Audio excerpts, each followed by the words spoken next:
क्या यही है एंट या फिर एक नई शुरुआत? मुंबई, एक पहाड़ी एरिया। पहाड़ के किनारे एक लड़की शादी के जोड़े में खड़ी थी और उसके माथे पर सिंदूर बिखरा हुआ था। उसके गले में मंगलसूत्र इस बात की गवाही दे रहे थे कि उसकी शादी अभी अभी हुई है, लेकिन उसके चेहरे पर थप्पड़ के उंगलियों के निशान थे और होठों से खून बह रहा था। उसका लहंगा पूरी तरह से धूल से सना हुआ था, जो इस बात की गवाही दे रहे थे कि अभी थोड़ी देर पहले उसके साथ क्या हुआ होगा। वही वह लड़की अपनी आंखों में आंसू लिए अपने सामने खड़े लोगों को देख रही थी, जो कोई और नहीं उसकी फैमिली थी। और वहां एक और लड़की मौजूद थी जिसे ब्लू कलर की साड़ी पहनी हुई थी। वह भी जख्मी हालत में थी और वह भी वही पड़ी हुई थी। और एक मिडिल एज की औरत आगे आता है और उसे लड़की को जिसने ब्लू कलर की साड़ी पहनी थी उसको कंधे से सहारा देकर अपने साथ लेकर जाती है और बाकी सब परिवार वालों के साथ खड़ी हो जाती है। वही लहंगा पहने वह लड़की अपनी आंसू भरी नजरों से उन सभी को देख रही थी। उसके आंसू इस बात के गवाह थे कि उसे तकलीफ है और वह तकलीफ में है, लेकिन जैसे उसके सामने खड़े लोगों को किसी चीज की परवाह ही नहीं थी। वही परिवार में मौजूद और भी सदस्य जो अपनी आंखों में बेइंतहा नफरत लिए उसे लहंगे वाली लड़की को देख रहे थे कि तभी उनमें से एक शख्स आगे आता है जिसने दूल्हे की शेरवानी पहन रखी थी। इस वक्त उसके हाथ में रिवाल्वर थी और वह रिवाल्वर लिए हुए अपने कदम आगे बढ़ते हुए उसे लहंगे पहने लड़की के पास पहुंचकर सामने खड़ा हो जाता है और वह लड़की उसे देखती रहती है। वह लड़का भी अपनी आंखों में दुनिया जहां की नफरत लिए उसे देखता रहता है और वही वह लड़की उसकी आंखों में अपने लिए बेइंतहा नफरत देखकर घुट घुट कर रो रही थी। उसके आंख से आंसू निकल रहे थे और बेइंतहा निकल रहे थे। वही वह लड़का जो आगे आया था वह उसे लड़की को देखते हुए नफरत के साथ कहता है, इसी वजह से नफरत है मुझे तुमसे हमेशा से। तुम हर चीज के पीछे पड़ती आए हो, हर चीज के पीछे पड़ी रहती हो। तुम कभी मेरे पीछे तो कभी स्नेह के पीछे। उसे तकलीफ देने में तुम कोई भी कसर नहीं छोड़ती हो आयशा। उसे लड़के की मुंह से नाम सुनकर वह लड़की आंसू भरी नजरों से उसे देखती रहती है। आखिर गलती क्या थी उसकी? यही ना कि वह परिवार की सबसे छोटी बेटी थी और उसे सिर्फ और सिर्फ सबकी अटेंशन चाहिए होते थे। और वही अटेंशन कब सबकी नफरत में बदल गई पता ही नहीं चला। कहां से पहले उसे एक प्रिंसेस की तरह ट्रीट करते थे और आज वह इस तरह से इस दर्द में है, लेकिन किसी को कोई फर्क नहीं पड़ रहा था। उसे लड़के की बात सुनकर उसे लड़की यानी कि आयशा को भी इंतजार तकलीफ हो रही थी और वह उसे लड़के की तरफ देखते हुए बस अपनी लड़खड़ाती आवाज में इतना ही रहती है, किसी के विश्वास में इतने भी अंधे मत बनो कि सच सामने होते हुए भी किसी को दिखाई ना दे। अरहान। ऐसा कहकर वह लड़की बिल्कुल खामोश हो जाती है और वह लड़का जिसका नाम फरहान था वह अपने सामने मौजूद लड़की के मुंह से अपना नाम सुनकर न जाने क्यों एक पल के लिए वह उसे देखता रह गया। वही बाकी परिवार वाले सभी उसे लड़की यानी कि आयशा को देखते हुए बस इतना ही कहते हैं, तुम्हें जरा भी शर्म नहीं आती? स्नेहा को इस तरह से तुमने तकलीफ दी है और ऊपर से तुमने उसकी जगह लेकर अरहान से शादी कर ली। तो मैं इस बात का जरा भी एहसास नहीं है कि तुमने अपनी बहन के साथ क्या किया है? तुमने अपनी होने वाली जीजाजी की शादी कर ली है। आखिर तुम ऐसा कर कैसे सकती हो? तुम्हारे अंदर इतनी हिम्मत कहाँ से गई है सब चीज करने की? तुम्हें जरा भी शर्म नहीं आई ये सब करने से पहले? ये सब एक मिडिल एज औरत का रही थी। उनके आगे तकरीबन 45 साल की थी और वह अपने सामने मौजूद लड़की को देख रही थी जो इस वक्त 20 से 21 साल की थी। और यह कोई और नहीं आयशा की मां थी, सुनंदा ओबरॉय थी। आखिर उनका आंखों में अपने आंसू लिए उन्हें देखे जा रहे थे कि आखिर वह उसकी मां थी। एक मां होकर वह अपनी बेटी के लिए ऐसा कह रही थी। कहां से हो जीजाजी हुआ उसका? उसकी शादी तो पहले उससे हुई थी ना। वह तो आज दोबारा अपने पति को दोबारा किसी और का होता हुआ देखकर वह तड़प उठी थी। उसके दिमाग में बार बार ये ख्याल आ रहा था कि एक पत्नी के होते हुए भी उसका पति दूसरी शादी करने जा रहा था। ये सब सोचकर ही वह तड़प उठी थी, इसलिए उसने धोखे से अपनी बहन की जगह बैठ गई। डिवोर्स नहीं हुआ था दोनों का, वह दोनों हस्बैंड वाइफ थे। आयशा और अरहान अभी भी हस्बैंड वाइफ थे और हस्बैंड वाइफ का रिश्ता था दोनों में। हालांकि अरहान उसे भले ही वाइफ नहीं मानता था, लेकिन फिर भी दुनिया की नज़र में, कानून की नज़र में वह हस्बैंड वाइफ थे, तो दूसरी शादी जायज नहीं थी। लेकिन उसके बावजूद अरहान दूसरी शादी कर रहा था स्नेहा से। क्या वाकई आयशा उसके लिए कोई मायने नहीं रखती? क्या वाकई उसके लिए उसकी बीवी कुछ मायने नहीं रखती? पहली शादी कुछ मायने नहीं रखती? उसकी नज़र में कानून कुछ मायने नहीं रखता? जो ऐसी हरकत कर रहा था वह उसे बीच काफी लंबी खामोशी थी और आयशा को खामोश देखकर एक बार फिर से सुनंदा ओबरॉय ने आयशा को देखते हुए बड़े ही नफरत के साथ कहा, किसी पत्नी हो तुम, तुम्हारा पति तुम्हारे होते हुए भी दूसरी शादी कर रहा है तो उसे दूसरी शादी और दूसरी बीवी का सुख तुम उसे देने नहीं दे रही हो। वह तो तुमसे मोहब्बत भी नहीं करता, वह तो इस रिश्ते को मानता भी नहीं है, तभी तो वह दूसरी शादी करने जा रहा था। लेकिन तुमने फिर से वही हरकत की जैसे पहली दफा की थी। धोखे से स्नेह की जगह लेकर तुमने पहली दफा भी आराम से शादी की थी और आज भी तुमने वही काम किया है। कितनी नीच हो तुम, कितनी गिरी हुई हो तुम। अपनी माँ की मुंह से ये सब अल्फाज सुनकर आयशा जो रो रही थी वह अपनी माँ को देखते हुए कैसी माँ है आप? मैं आपकी बेटी हूँ, सही औलाद हूँ, मैं आपकी खून का रिश्ता है, अपनी मुझे अपने कोख में 9 महीने रखा है, और अगर माँ आपके जैसी होती है तो मुझे माँ नहीं चाहिए। और आप सब कुछ शिकायत है ना मुझसे कि मैं अपने पति को दूसरी शादी करने से रोका, तो अब कोई शिकायत नहीं रहेगी, क्योंकि मैं अभी रिश्ते को अरहान सिंह राजपूत को इस बेफिजूल और भी मतलब के रिश्ते से आज़ाद करती हूँ। इतना कहकर उसने अपने सामने खड़े अरहान को देखा, जिसकी हाइट तकरीबन 6 फीट की और उसकी आंखें गहरी नीली थी, और नीली आंखों में देखते हुए आयशा एक शब्द पर जोर देते हुए कहते हैं, बहुत शौक है ना आपको एक बीवी के रहते हुए दूसरी बीवी लाने का, तो शौक से पूरा करिए अरहान सिंह राजपूत अपना ये शौक, क्योंकि मैं आपको अब इस रिश्ते से आज़ाद करती हूँ। ऐसा कहकर उसने अपने माथे का सिंदूर मिटा दिया और अपने गले में पहने मंगलसूत्र को निकालकर फेंक दिया। अरहान जो उसके सामने खड़ा था, आयशा के इस क्रिया से न जाने क्यों वह अपनी जगह स्तब्ध सा खड़ा रह गया। उसे विश्वास नहीं हो रहा था कि इतनी कोशिशें के बाद भी उसकी बीवी ने उसे नहीं छोड़ा, लेकिन जब आज वह उसे छोड़ रही थी तो उसे अच्छा नहीं लग रहा था। उसके दिल में एक अजीब सी बेचैनी और अजीब सा दर्द हो रहा था। उसे वही वह लड़की जो जिसने नीली साड़ी पहनी थी, वही ये सभी नज़ारा देखकर उसकी होठों पर एक मुस्कुराहट थी, और उसकी मुस्कुराहट आयशा ने देख ली थी, और वह स्नेहा के चेहरे पर मुस्कुराहट देखकर अपने चेहरे पर दर्द भरी मुस्कुराहट लाकर कहती है, आज से आप सभी आज़ाद हैं, एक बेटी एक बहन एक बीवी के रिश्ते से मैं आप सभी को आज़ाद करती हूँ। ना ही मैं किसी की कुछ लगती हूँ और ना ही कोई मेरा कुछ लगता है, सब कुछ यही कदम। ऐसा कहकर वह अपने कदम पीछे की तरफ बढ़ने लगती है। वहीं परिवार वाले जितने भी लोग खड़े थे, आयशा के मुंह से यह सभी अल्फाज सुनकर अपनी जगह पर एकदम जड़ हो जाते हैं। उन्हें विश्वास नहीं हो रहा था कि आयशा उन्हें ऐसा कह रही है, लेकिन फिर भी वह उन्हें नज़रअंदाज कर देते हैं और अपने कदम मोड़ देगी। उससे पहले ही अरहान की एक तेज आवाज़ उन लोगों का ध्यान खींच लेती है। अरहान, जिसका एक सेकंड के लिए आयशा से ध्यान जाता था और वह वापस देखा है तो आयशा खाई में कूद चुकी थी, और अरहान यही देखकर चिल्लाया था, व्हाट द हेल, ये कैसे स्टोरी है कि यही कहानी का अंत है? अरे क्या बकवास कहानी है। जब इस लड़की को मालूम था कि उसका पति उसका नहीं है, उससे मोहब्बत नहीं करता है, तो बेमतलब के रिश्ते से पहले ही आज़ाद हो जाना चाहिए था, पहले ही सबसे अलग हो जाना चाहिए था। बेवजह इसे अपनी लाइफ गंवानी पड़ी। ऐसा कहकर एक लड़की ने बुक को बंद करके जोरों से कर की बैक सीट पर फेंक दिया। तो लिए इंट्रोडक्शन हो जाए, इनका नाम है आन्या मालिक, और यह एक बिजनेस वुमेन के साथ साथ अंडरवर्ल्ड की माफिया क्वीन भी है, और यह एक बिजनेस मीटिंग से लौट रही थी और इन्होंने एक नवल पढ़ी जिनका नाम था समवन प्लीज लव में। नवल का नाम ही बहुत ही अट्रैक्टिव लगा यूज, इस वजह से उसने कहानी पढ़ने का सोचा, लेकिन जिस तरह से वह कहानी पढ़ रही थी और जिस तरह से कहानी का एंडिंग हुआ था, वह काफी नाखुश थी इस एंडिंग से। हालांकि अन्य अनाथ उसे कभी कभी फैमिली की कमी महसूस नहीं हुई, नहीं वह महसूस करना चाहती थी, क्योंकि वह जानती थी जिनके पास फैमिली होती है वह किस्मत वाले होते हैं, जिनके पास नहीं होती वह भी किस्मत वाले होते हैं, क्योंकि ऊपर वाले ने हर किसी की लाइफ में कोई ना कोई ऐसा शख्स जरूर लिखा होता है जो उसके पास उसकी पूरी फैमिली बनकर रहता है।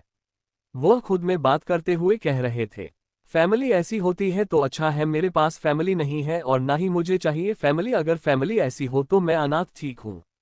और उसके चेहरे पर एक दर्द भरी मुस्कुराहट आ जाती है और वह वैसे ही मुस्कुराते हुए कहती है, अच्छा है फैमिली नहीं है, लेकिन मोहब्बत भी मुझे बात कमल हुई है और यार भी मुझे बेमिसाल मिला था। ऐसा कहकर वह अपनी आंखें बंद करती है तो उसकी आंखों के सामने एक शख्स का चेहरा आकर गुजर जाता है, उसकी गहरी नीली आंखें जो इस बात की गवाह थी कि वह उसे बेइंतहा मोहब्बत करता है। वह अपनी आंखें झटके से खोलता है तो उसकी आंखों में आंसू थे कि वह अपनी मोहब्बत को याद कर रही थी। आज तो इस बात के थे कि वह अपनी मोहब्बत से बेइंतहा मोहब्बत करती थी, वह चाहती थी कि उसकी फैमिली हो, वह अपनी फैमिली बनाना चाहती थी, इसलिए उसने अपने लाइफ में एक ऐसे शख्स को एंट्री दी जो उससे बेइंतहा मोहब्बत करता था। लेकिन एक हादसे में अन्य की मोहब्बत थी और अन्य फिर से अनाथ हो गई और उसने डिसाइड किया कि वह दोबारा कभी मोहब्बत नहीं करेंगे।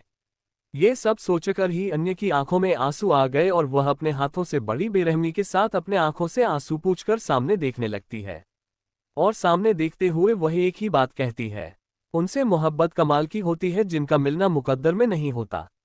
ऐसा कहकर वह पूरा ध्यान अपना ड्राइविंग पर लगा देती है। अभी वह ड्राइविंग कर ही रही थी कि अचानक से उसे ऐसा महसूस होता है कि कार की ब्रेक फेल है और वह काफी स्पीड में कार चल रही थी और कार जाकर तुरंत एक पेड़ से टकराती है और उसका सर डैशबोर्ड से टकराते हुए स्टीयरिंग पर लगता है, जिसकी वजह से उसके सर से काफी खून बहने लगता है और वह अपनी आंख के आंधी बंद करते हुए पूरी बंद कर लेती है और इसी के साथ वह इस दुनिया को अलविदा कह देती है।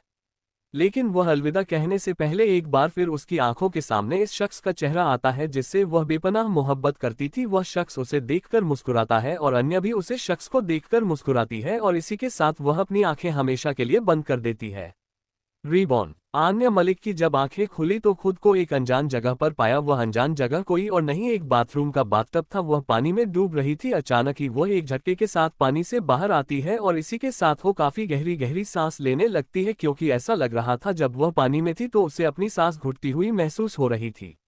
वह बाथटब से निकालकर अपने कदम मिरर की तरफ बढ़ा देती है। मिरर की तरफ जाकर वह पहले खुद का चेहरा देखते हैं। खुद का चेहरा देखकर वह काफी हैरान हो जाती है। खूबसूरत चेहरा, गहरी काली आंखें और आंखों पर काजल का पहरा, ऊपर से घनी पलके और हल्के चब्बी चीक्स, बॉडी एकदम परफेक्ट। वह खुद को आईने में देख रहे थे। आईने में काफी देर तक देखने के बाद वह अपनी नजर पूरे वॉशरूम की तरफ घूमती है तो वह पूरा वॉशरूम काफी खूबसूरत था और काफी बड़ा भी था। वह वॉशरूम को देखकर कोई प्रतिक्रिया नहीं देती और वह वैसे ही वॉशरूम का डोर ओपन करती है और बाहर निकल जाती है। वह जैसे ही रूम में दाखिल होती है तो उसकी नज़र पूरे रूम में जाती है। वह रूम काफ़ी लग्जरियस और काफ़ी बड़ा था। उसे रूम में हर एक चीज़ बहुत ही एलिगेंट और डिसेंट तरीके से रखी गई थी। उसे रूम को देखकर ही लग रहा था वह रूम किसी बड़े विला का एक लग्जरियस रूम है।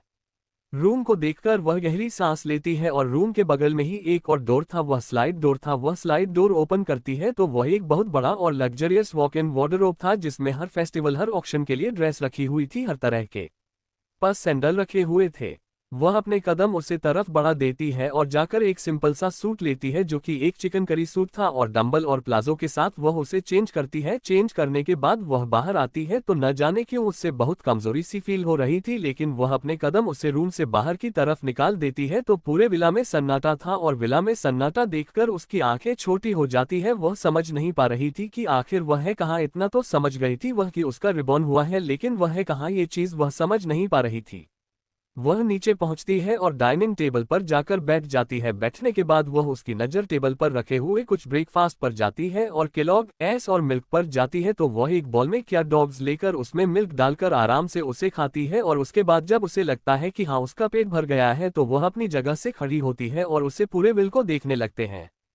थोड़ी ही दूर जाकर वह पूरे विल को देखते हैं तो वह रॉयल ब्लू और का व्हाइट कलर के कॉम्बिनेशन कलर का विला बहुत ही खूबसूरत लग रहा था। हर एक चीज वहां बहुत ही खूबसूरत और एलिगेंट तरीके से रखी गई थी। बिना ज्यादा बड़ा नहीं था लेकिन हाँ इतना भी छोटा नहीं था। वहां की हर एक चीज बहुत ही डिसेंट वे में रखी गई थी। जैसे उसे विला के मालिक को बहुत ज्यादा चीजों का शौक नहीं था, लेकिन फिर भी जो भी चीज वहां रखी थी वह सभी चीज बहुत ही एक्सपेंसिव और कीमती थी। वह पूरी जगह घूम घूम कर देखती है। देखने के बाद उसकी नज़र एक जगह जाकर रुक जाती है जहां पर एक बहुत बड़ी सी फैमिली फोटो फ्रेम लगी हुई थी। उसे फैमिली फोटो फ्रेम को देखकर उसकी आंखें छोटी हो जाती है और इस फैमिली फोटो के केंद्र में लिखा हुआ था ओबरॉय फैमिली।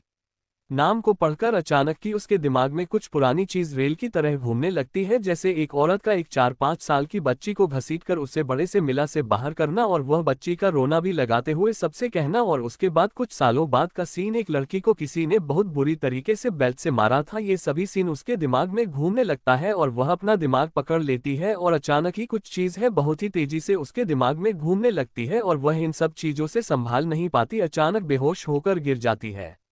बेहोश होकर गिरी ही थी कि वहां काम कर रहे हैं लिविंग हॉल में कुछ सर्वेंट, जो कि फीमेल सर्वेंट थी। उनकी नज़र जैसे ही उसे लड़की पर जाती है तो वह दोनों एक दूसरे को देखते हैं और उसके बाद दौड़कर उसे लड़की के पास जाती है और उसे उठाकर सोफे पर लेटाती है और उसके बाद हाथ में पानी लेकर उसकी चींटी उसके चेहरे पर डालते हैं। लेकिन उसे लड़की को होश नहीं आ रहा था, लेकिन बार बार कोशिश करने के बाद भी उसे लड़की को होश नहीं आ रहा था। तो एक सर्वेंट जो फीमेल सर्वेंट थी वो फौरन पास की ही टेबल पर रख एक फोन को उठती है और एक नंबर डायल करके उसे लड़की की कंडीशन बताती है। तो उधर से कुछ कहा जाता है जिसके बदले में वह फीमेल सर्वेंट फोन रख देती है। रखने के बाद दूसरी फीमेल सर्वेंट को देखकर कहती है, डॉक्टर ने कहा है कि एक्सीडेंट की वजह से ऐसा हो रहा है और काफी वीक भी है, तो हो सकता है और थोड़ी देर में होश आ जाएगा, इन्हें ऐसे ही लेटे रहने देते हैं। 2. शांति माँ और नन्ही सुजान। तकरीबन 2 घंटे के बाद वह लड़की जो सोफे पर लेटी थी अचानक से वह उठकर बैठ जाती है। उसकी सांस भरी थी, वह गहरी गहरी सांस ले रही थी जैसे उसने न जाने कैसा सपना देखा हो। एक बार की वह अपने सर पर हाथ रखकर खुद से ही बड़बड़ाते हुए कहती है, मतलब मैं उसे एक्सीडेंट में मेरी नहीं, मेरा रिबॉर्न हुआ है। वह भी कहानी की दुनिया में, क्या बकवास है, मैं कैसे इस कहानी की दुनिया में आ सकती हूँ, मुझे नहीं जीनी है जिंदगी, वह भी एक ऐसी लड़की की शरीर में जो खुद का स्टैंड नहीं ले सकती। यार मैं कैसे करूँगी सब कुछ।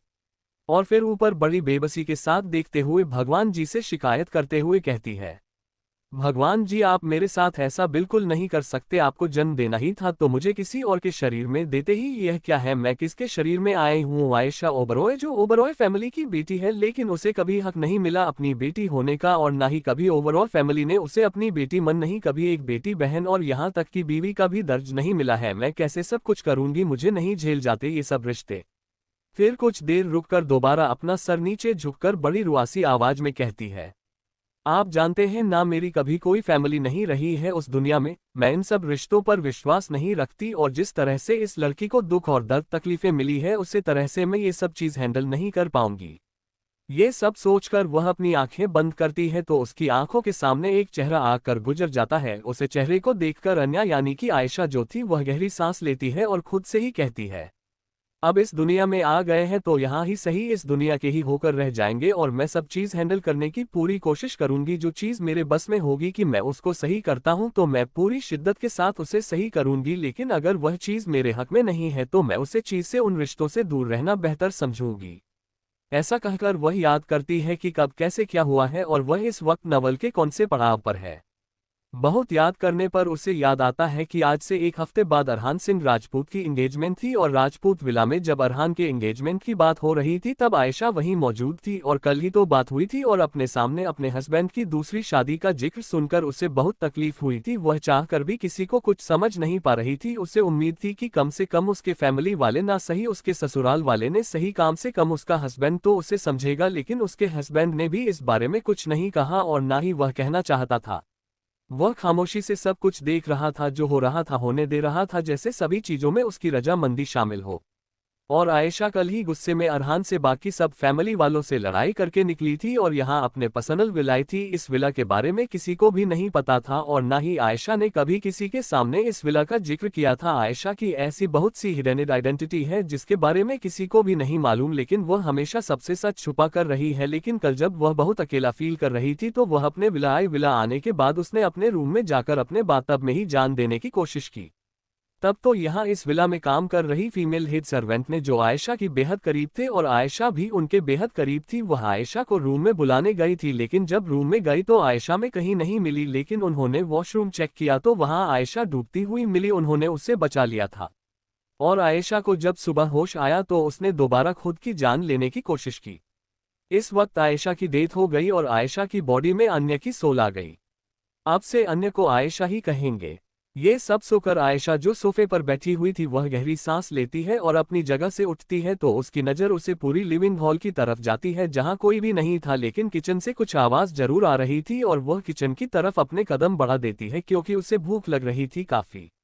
और डाइनिंग टेबल पर जाकर बैठी थी कि उतने में आयशा की केयरटेकर, इस घर की फीमेल हेड सर्वेंट यानी कि शांति माँ आती है। उनके हाथ में इस वक्त हेल्दी खाना था, वह लाकर आयशा के आगे रख देती है। आयशा एक नज़र उठाकर उन्हें देखते हैं मुस्कुराते हुए, और शांति मन भी उसे देखकर मुस्कुराते हैं, और आयशा के सामने ही चेयर पर बैठकर उसे अपने हाथ से खिलाने के लिए एक बाइट तोड़कर उसके तरफ अपने हाथ बढ़ा देती है। आयशा पहले तो हैरान रहती है, लेकिन वह जब उनके हाथ में उसे बीते को देखते हैं तो वह भी अपना मुंह खोलकर वह खा लेती है। ऐसे ही शांति माँ उसे खिलाती रहती है, लेकिन आयशा की आंखों में अब नामी बनने लगी थी, क्योंकि पिछले जन्म में भी कभी किसी ने उसे इतना प्यार नहीं किया था, ना ही कभी किसी ने उसकी इतनी करे की थी जितना शांति माँ सामने बैठी थी, और शांति माँ अपने हाथों से आयशा को खाना खिला रही थी। ये देखकर आयशा की आंखों में आंसू जो नामी बने थे वह आंखों से लुढ़क कर गाल पर आ जाते हैं। वही शांति माँ उसे ऐसे देखकर गले लगा लेती है और प्यार से कहती है, नहीं लाडो, इस तरह से नहीं रोते, रोने से कुछ नहीं होता, रोने से सब कुछ ठीक नहीं हो जाएगा बेटा, तुझे फैसला करना होगा अपनी जिंदगी का। तू ऐसे कब तक खुद को तकलीफ देगी, और तेरे पेट में पहले ही नन्ही सी जान यूं ही सजा देगी तू। आयशा जो रो रही थी वह शांति माँ की बात सुनकर उनके गले लग जाती है। हाँ, उसे रियल आयशा की भी तकलीफ महसूस हो रही थी, लेकिन शांति माँ की बात सुनकर वह शांति मन से दूर होती है, और उन्हें एक नज़र देखी है तो शांति माँ उसे देखते हुए उसके गाल पर प्यार से हाथ रखते हुए कहती हैं, हाँ मेरा बच्चा, तू अब अकेली नहीं है, तेरे साथ तेरा अंश तेरे अंदर पहले है। तुझे खुद की नहीं तो कम से कम उसे नन्ही सी जान की तो फिक्र करता है, खुद को यूं तकलीफ देकर उसे क्यों बेवजह मारना चाहती है। उद्धरण चिन्ह अल्पविराम। शांति माँ की बात सुनकर आयशा की आंखें हैरानी से बड़ी हो जाती है और वह आंखें फाड़कर शांति माँ को देखने लगती है। वह प्रेगनेंसी, आयशा प्रेग्नेंट है, ये सोचकर ही उसे एक अजीब सी अंदर ही अंदर खुशी महसूस हो रही थी, लेकिन एक डर भी लग रहा था। वह प्रेग्नेंट है, ये कैसी मतलब क्या चमत्कार था, वह खुद समझ नहीं पा रही थी। कहाँ वह ये सोच रही थी कि उसे दुनिया में तो उसे कभी फैमिली और प्यार नहीं मिला और यहाँ आए तो यहाँ भी फैमिली और प्यार नहीं था, लेकिन अपना कहने के लिए भगवान जी ने उसे एक छोटी नन्ही सी जान दी थी। यह सोचकर ही वह काफी खुश हो रही थी और उसे रोना भी आ रहा था, उसकी आंखों से आंसू लबालब भी जा रहे थे। ड्रीम विला, यही नाम था उस विला का जहां इस वक्त आयशा रुकी हुई थी। यह विला उसी का था। असल में आयशा एक बहुत अच्छी बिजनेस वूमेन भी थी, लेकिन कहते हैं ना, जब इंसान के आंखों पर अंधे प्यार की पट्टी चढ़ती है तो वह अपना सब कुछ छोड़ देता है। उसे अच्छे बुरे की कुछ शुद्ध बुद्ध नहीं होती। यही हुआ था ऐसा के साथ जब उसे अरहान से मोहब्बत हुई थी। अरहान तो मुंबई का नंबर बस बिजनेस था और उसके साथ ही उसकी एक और आइडेंटिटी थी, वह था एक अंडरवर्ल्ड किंग। एशिया में उसकी कंपनी नंबर 1 पर स्टैंड करती थी और यही वजह थी कि वह काफी लो प्रोफाइल पर्सनली रहता था। साथ ही उसकी एक और आइडेंटिटी थी जो कि राजस्थान के हुकुमशाह की थी।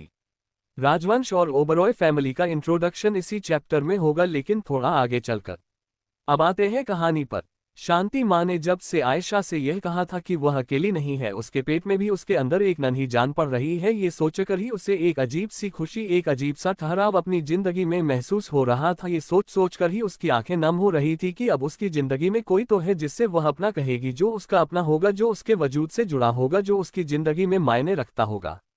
आयशा इस वक्त अपने कमरे में मौजूद थी। वह आईने के सामने खड़ी होकर अपने पेट पर हाथ रखकर नाम आंखों से शीशे में देख रही थी। उसकी नाम आंखें साफ बयां कर रही थी कि वह बहुत खुश है, वह बहुत ज्यादा खुश है कि उसकी जिंदगी में कोई तो आ रहा है जो सिर्फ उसका होगा, जो सिर्फ उसके वजूद से जुड़ा होगा। उसकी फैमिली होगी, वरना ऐसा नहीं कभी नहीं सोचा था कि उसकी फैमिली होगी और यहाँ कर उसे इतना बड़ा सरप्राइज मिलेगा, उसने कभी नहीं सोचा था। आयशा आईने में खुद को देखते हुए अपने पेट पर हाथ रखते हुए खुद से कहती है, भगवान जी ने मेरी सुन ली, उन्होंने तुम्हें मेरी जिंदगी में भेजा है। मेरे पास परिवार नहीं है कोई, लेकिन मेरे पास परिवार के नाम पर सिर्फ तुम हो और मैं तुम्हारा परिवार। हम दोनों एक दूसरे की जान बनेंगे, एक दूसरे की दाल बनेंगे। मैं वादा करती हूँ मैं कभी तुम्हें अकेला नहीं छोड़ूंगी, कभी तुम्हें कोई तकलीफ नहीं दूंगी जो तकलीफ मैं नहीं जी ली और इस आयशा ने झेली है अपनी फैमिली को लेकर, कभी तुम्हें नहीं होगी, तुम हमेशा खुश रहोगे। ऐसा कहकर आयशा नम आंखों के साथ मुस्कुराती है और वह खुद को कुछ देर तक आईने में देखती रहती है और फिर देखते हुए खुद से ही कुछ निश्चय करती है और कहती है, बस बहुत हो गया है। जिस रिश्ते में जोर जबरदस्ती हो, जिस रिश्ते में अपने पार्टनर के लिए लॉयल्टी और सच्चाई ना हो, उसे रिश्ते में ज्यादा रुकना सही नहीं है। ऐसा कहकर वह अपनी आंखों से आंसू को साफ करती है और अपने कदम एक वार्डरोब की तरफ बढ़ती है। वहां से जाकर उसे वार्डरोब को ओपन करके उसमें से एक पेपर निकलती है। उससे पेपर पर साफ साफ लिखा हुआ था डाइवोर्स एग्रीमेंट। डाइवोर्स एग्रीमेंट को देखकर उसके चेहरे पर एक्सप्रेशन ना के बराबर थे और वह उसे पेपर को लेकर अपने हाथ में वही खड़ी रहती है और उसके बाद वह जैसे ही ओपन करती है तो सबसे पहले एक साइड एक एरिया में उसे अरहान की सिग्नेचर दिखाई देती है। ये देखकर आयशा गहरी सांस लेती है और उसके बाद वह भी पेन लेकर सिग्नेचर कर देती है और सिग्नेचर करने के बाद वह अपने बेड के साइड रखे हुए स्टॉल पर एक फोन रखा हुआ था, उससे फोन को उठती है और एक नंबर डायल करती है। नंबर डायल करने के बाद उधर से कोई लड़का जिसकी भरी आवाज थी वह फोन पिकअप करता है तो इधर से आयशा बस कुछ चीजों का ऑर्डर देता है उसे और उसके बाद कॉल कट कर देती है और उसके बाद उसे पेपर को देखते हुए गहरी सांस लेती है और अपने पेट पर हाथ रखते हुए कहती है, अभी वक्त नहीं है इन सभी चीजों का और नहीं अभी वक्त है बदला लेने का। ऐसा नहीं है कि मैं बदला नहीं लूंगी, आयशा के साथ जो कुछ भी हुआ है बदला सबक लिया जाएगा और बड़ी बेदर्दी के साथ लिया जाएगा, लेकिन अभी सही वक्त नहीं है। अभी मुझे खुद के लिए भी वक्त चाहिए और यह जो नहीं जान है इसको भी मैं कुछ होने नहीं दे सकती, इसलिए मेरा यहाँ से दूर रहना ही बेहतर है। ऐसा कहकर वह अपने रूम से बाहर आती है और अपने रूम से बाहर आने के बाद वो लिविंग हॉल में देखती है अपने ऊपर के फ्लोर से ही तो शांति माँ उसे लिविंग हॉल में नजर आती है। शांति माँ को देखकर आयशा कहती है, शांति माँ पैकिंग कर लीजिए, हम लोग यहाँ से जल्द शिफ्ट हो रहे हैं।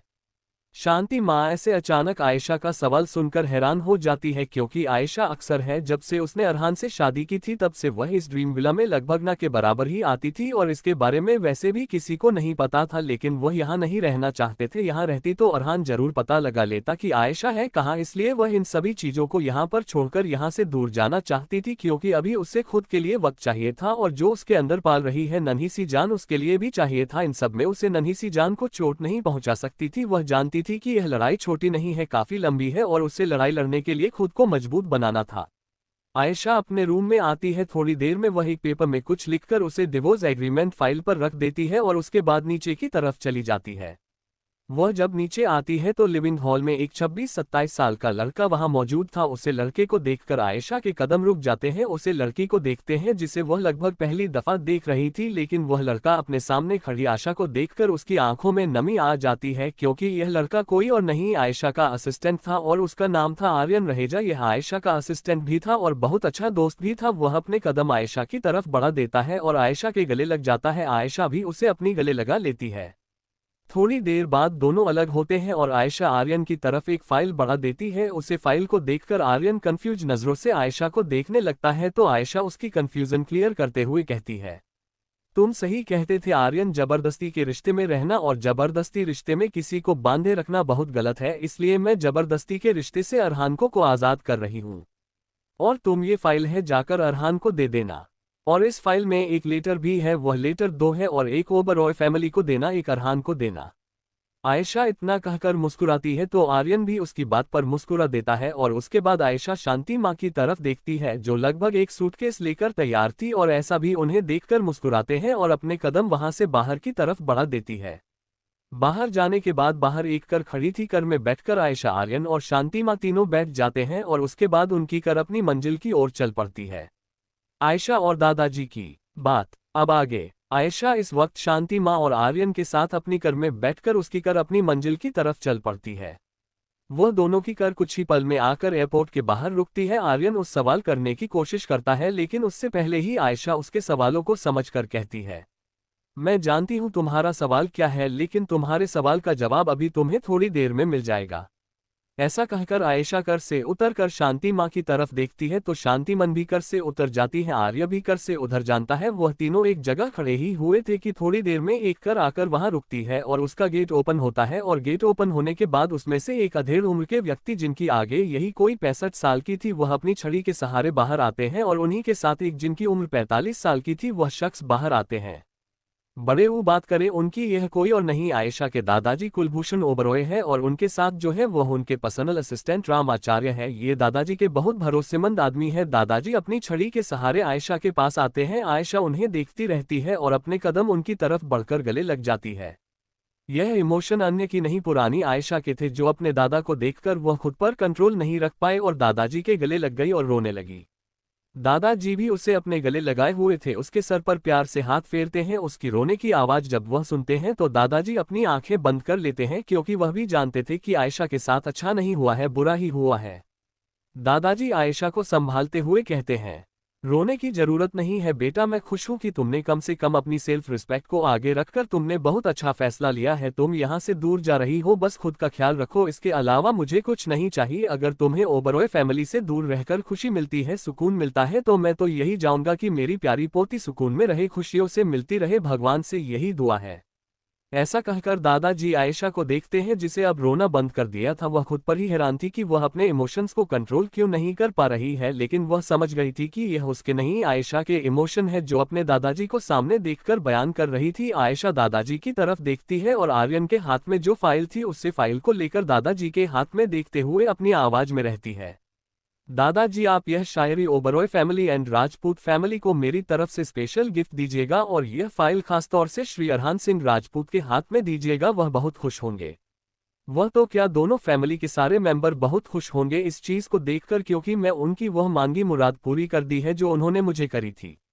ऐसा कहकर आयशा एक गिफ्ट बॉक्स और एक सूटकेस और एक फाइल जो कि डाइवोर्स एग्रीमेंट था वह दादाजी को दे देती है। दादाजी उसे एग्रीमेंट को साफ देख सकते थे, क्योंकि वह फाइल ट्रांसपेरेंट थी फाइल का कर, तो इस वजह से उसे अंदर रखे हुए पेपर साफ देखकर ये देखकर दादाजी गहरी सांस लेते हैं और उसे फाइल को एक नज़र देखकर आयशा को देखते हैं, जिसकी आंखों में उन्हें गहरी उदासी दिखाई दी थी। ये देखकर उन्होंने गहरी सांस ली और आयशा को देखकर कहा, बिल्कुल बच्चों में दे दूंगा वहां पर सब कुछ सब लोगों को, लेकिन तुम ये सब छोड़ो। मैं बस इतना चाहता हूं कि तुम खुद का ख्याल रखो। अब जब तुम इस रिश्ते से आज़ाद हो रही हो तो मैं चाहूंगा तुम हमेशा खुश रहो, कभी भी तुम्हें कोई तकलीफ ना हो और मजबूत और ऐसे ही अपनी हक के लिए आवाज उठाओ। दादाजी की बात सुनकर आयशा की आंखें एक बार फिर नाम हो जाती है। वह दादाजी के गले लगते हैं और गले लगने के बाद दादरी से दूर होती है और फिर उसने रामाचार्य जी की तरफ देखा। रामाचार्य जी भी आयशा से बहुत प्यार करते थे। उन्होंने हमेशा से देखा था कि आयशा को किस तरह से ओबरॉय फैमिली ट्रीट करती है। इक्का दुक्का लोग ही थे ओबरॉय फैमिली में जो आयशा को प्यार करते थे। एक दादाजी, एक आयशा की बुआ जी आयशा की आशा से बहुत प्यार करती थी। लेकिन वह अभी इस हालत में नहीं थी कि वह अपने भतीजे के साथ हो रहे अन्याय के खिलाफ बोल पाते। दादाजी शांति माँ की तरफ देखते हैं। शांति मन वहीं खड़ी थी, दादाजी तरफ देखकर अपने हाथ जोड़ते हुए बस इतना ही कहते हैं, मेरी लाडो, मेरी आयशा को इतना ही प्यार दीजिएगा जितना उसे कभी किसी से मिला नहीं है। मैं जानता हूँ आप हमेशा से ही उसकी सुख दुख की साथी रही है, बचपन से ही आपने उस पल है। मैं उम्मीद करूंगा कि आप हर पल उसके साथ रहे, कभी उसे अकेला ना छोड़े, कभी उसे किसी की कमी महसूस न होने दे। शांति माँ जो वही खड़ी थी, दादाजी की बात सुनकर वह दादाजी की तरफ देखते हुए कहती है, कैसी बात कर रहे हैं आप बड़े मालिक, आप हमसे बड़े हैं, इस तरह से हमारे आगे हाथ मत जोड़ी है। रही बात ऐसा बिटिया की, तो आयशा बिटिया हमारी भी लाडो है, हमने भी बचपन से देखा है पल है उनको, हमें बहुत अच्छे से पता है कि वह किसी दर्द दुख से गुजरी है, इसलिए हम उनके साथ कभी नहीं छोड़ेंगे। ऐसा कहकर शांति माँ ने भी हाथ जोड़ लिए। दादाजी आर्यन की तरफ देखते हैं तो आर्यन आगे आगे दादाजी का आशीर्वाद लेता है और दादाजी आर्यन के सर पर प्यार से हाथ फेरते हुए कहते हैं, आर्यन, तुमने कभी आयशा का साथ नहीं छोड़ा है और मैं हमेशा यही चाहूंगा कि तुम कभी उसका साथ बिल्कुल भी मत छोड़ना। तुम उसके एक सच्चे और अच्छे दोस्त हो और हमेशा उसके सच्चे और अच्छे दोस्त बने रहना। आर्यन भी दादाजी की बात पर सहमति जताता है और उसके बाद आयशा एक बार फिर दादाजी के गले लगाती है। उनका आशीर्वाद लेकर शांति माँ, आर्यन और आयशा तीनों एयरपोर्ट के अंदर चले जाते हैं। वही दादाजी उन तीनों को तब तक देखते रहते हैं जब तक वह लोग एयरपोर्ट के अंदर नहीं चले गए। दादाजी काफी देर तक उसे दिशा में देखते रहते हैं। राम आचार्य जी भी दादाजी को देख रहे थे। वह दादाजी को कंधे से पकड़ लेते हैं तो दादाजी पलटकर राम आचार्य जी की तरफ देखते हुए कहते हैं, राम, उसे बच्चों की कदर किसी ने नहीं की, किसी ने भी नहीं, ना मेरी खुद की औलाद नहीं, ना मेरी खुद की बीवी ने की, ना ही मेरी बहू ने की, किसी ने नहीं किया। आखिर में उन्होंने एक सबसे अच्छी औलाद को खो दिया और मेरी आयशा को इन लोगों ने अकेला कर दिया।